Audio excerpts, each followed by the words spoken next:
જોવો તો એ માવતરને ઘરે ગયા પછી પીરમાં તો આપણે કાંઈ દા દે નહીં, તો જોવાની દાદાગીરી.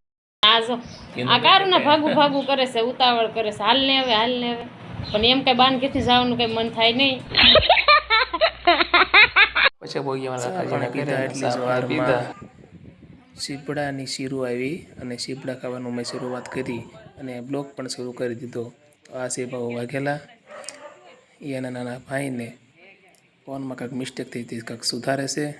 અને આ છે મારા કાકાજી, એ એના પટેલને ઓશીકુંભ આવે છે.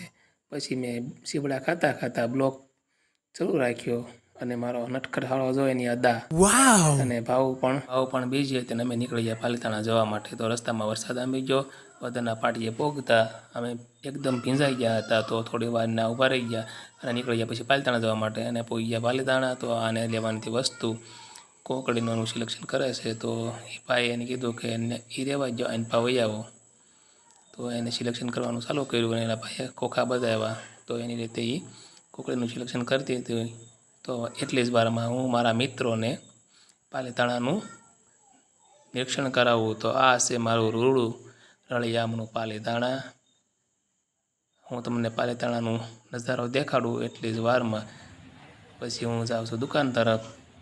દુકાન સામે જ છે. તો દુકાનમાં ગયો તો તરત પેકિંગ થઈ ગયું હતું અને અમે નીકળી ગયા ડીએમ મોલ જવા માટે. તો આ ડીએમ મોલનો દાદરો છે ને અમે દાદરો ચડી રહ્યા છીએ.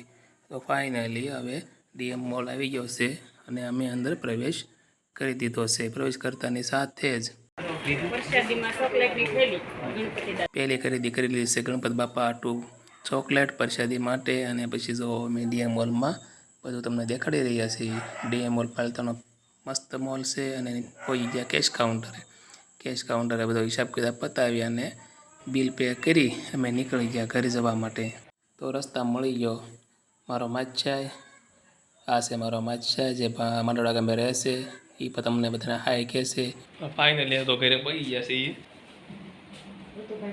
હા ઋતુભાઈ ભાગની વાર જોઈ રહ્યા હતા પણ કાંઈ ભાગ લેવા નથી. જો તમને અમારો વિડીયો ગમ્યો હોય તો લાઈક, શેર અને સબસ્ક્રાઈબ કરો.